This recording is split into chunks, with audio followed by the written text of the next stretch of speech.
నిరుపేదలకు ఇంటి పట్టాలు ఇవ్వాలంటూ పుట్టపర్తిలో భారీ ర్యాలీ నిర్వహించారు సిపిఐ కార్యకర్తలు. పట్టణ పురవీధుల గుండా సాగిన ర్యాలీలో ఎర్ర జెండాలు రెపరెపలాడాయి.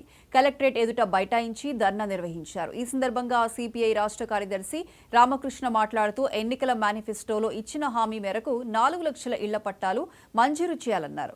ఒక్కొక్క నిరుపేద కుటుంబానికి గ్రామీణ ప్రాంతాల్లో 3 సెంట్లు, పట్టణ ప్రాంతాల్లో 2 సెంట్లు సైతం స్థలం కేటాయించాలని డిమాండ్ చేశారు. టిట్కో ఇళ్ల పనులు పూర్తి చేయాలని డిమాండ్ చేశారు. 6 జిల్లాల్లో కూడా ఇళ్ల స్థలాల పోరాటాన్ని సిపిఐ ఆధ్వర్యంలో నిర్వహిస్తా ఉన్నాం.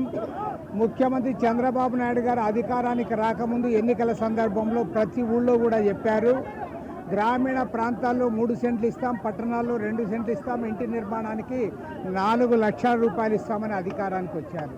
కానీ ఇవాళ తీరా బడ్జెట్లో చూస్తే ఇళ్ల స్థలాలు కొనుగోలు చేయడానికి కూడా నిధులు పెద్దగా కేటాయించలేదు. కనీసం 10,000 కోట్ల రూపాయలు ఇళ్ల స్థలాలు కొనుగోలు చేయడానికి కేటాయించాలని కోరుతా ఉన్నాం. అదేవిధంగా మంత్రి చంద్రబాబు నాయుడు గారు ఎన్నికల్లో ఇచ్చిన ఈ ప్రధానమైన వాగ్దానాన్ని నెరవేర్చాలని కోరుతా ఉన్నాం. మీరు సూపర్ 6 పేరుతో అనేక వాగ్దానాలు చేశారు.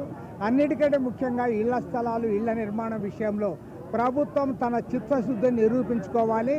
అంతవరకు కూడా మా ఉద్యమాన్ని